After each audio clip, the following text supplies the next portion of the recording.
दोस्तों, आज की कहानी का नाम है दिल और दिमाग की कहानी। दोस्तों, मैंने कई सारी मोरल कहानियाँ पढ़ी हैं, आपने भी पढ़ी होंगी, लेकिन कुछ मोरल कहानियाँ ऐसी भी होती हैं जो बेहद खास होती हैं, क्योंकि वह हमारे खुद के बारे में होती है।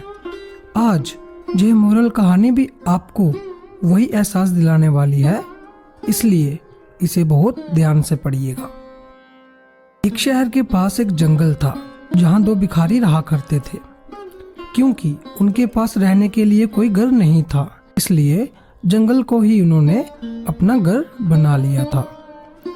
किसी इंसानों के घर के पास रहने पर वो उन्हें वहां से हटा देते थे, इसलिए उन्होंने जानवरों के घर यानी कि जंगल में ही रहना मुनासिब समझा। स्वाभाविक रूप से वे दुश्मन की तरह एक दूसरे को देखते थे, क्योंकि वे एक ही पेशे में थे और दोनों में एक दूसरे से ज्यादा भीख के पैसे जुटाने की प्रतिस्पर्धा थी। दोनों भिखारियों में से एक अंधा था और एक लंगड़ा था, और वे हमेशा अपने ग्राहकों को लेकर झगड़ते रहते थे। आप नहीं जानते कि भिखारी आपके बारे में क्या बातें करते हैं। उनके अपने ग्राहक हैं, उनके अपने क्षेत्र हैं। वे दोनों भिखारी लगातार लड़ रहे थे। उन्हें एक दूसरे के कारण बड़ा संघर्ष और प्रतिस्पर्धा करनी पड़ती थी भीख मांगने में, इसलिए वो दोनों भिखारी सालों से दुश्मन थे।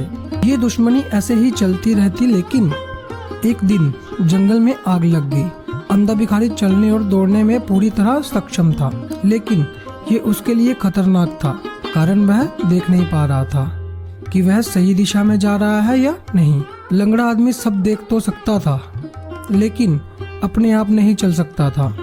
वो आग को तेजी से अपनी तरफ बढ़ते हुए देख रहा था, लेकिन बेबस था, वहां से हिल नहीं पा रहा था।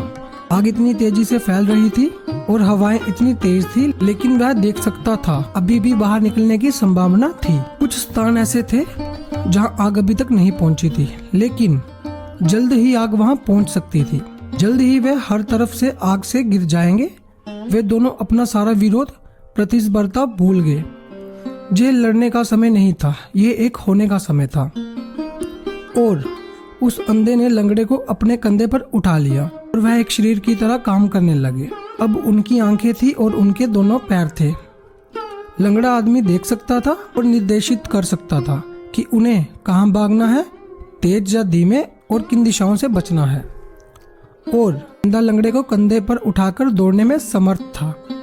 वे बिना घायल हुए जंगल से बाहर आ गए। ये प्राचीन कहानी आपके दिमाग और आपके दिल के बारे में है। आपका दिल देख सकता है लेकिन कह नहीं सकता। आपका दिमाग कह सकता है लेकिन देख नहीं सकता। यदि आप अपने दिल और दिमाग को अपने प्रेम और तर्क को करीब लाने में सक्षम हैं, अपने अनुभव और अभिव्यक्ति को करीब लाने में सक्षम हैं, तो शायद मन भी कुछ महत्वपूर्ण कह सकता है। यह पूर्ण नहीं हो सकता, यह संपूर्ण अभिव्यक्ति नहीं हो सकता, लेकिन यह सही दिशा में एक संकेत हो सकता है। मैं ऐसा नहीं कहता कि दोनों के साथ आने से गलतियां नहीं होंगी, लेकिन उतनी नहीं होगी जब वे अलग अलग रहते हुए होती हैं। तो दोस्तों, आपको कहानी कैसी लगी? अगर कहानी अच्छी लगी हो तो एक लाइक कर देना और एक प्यारा सा कमेंट करके बता देना कि आपको ये कहानी कैसी लगी।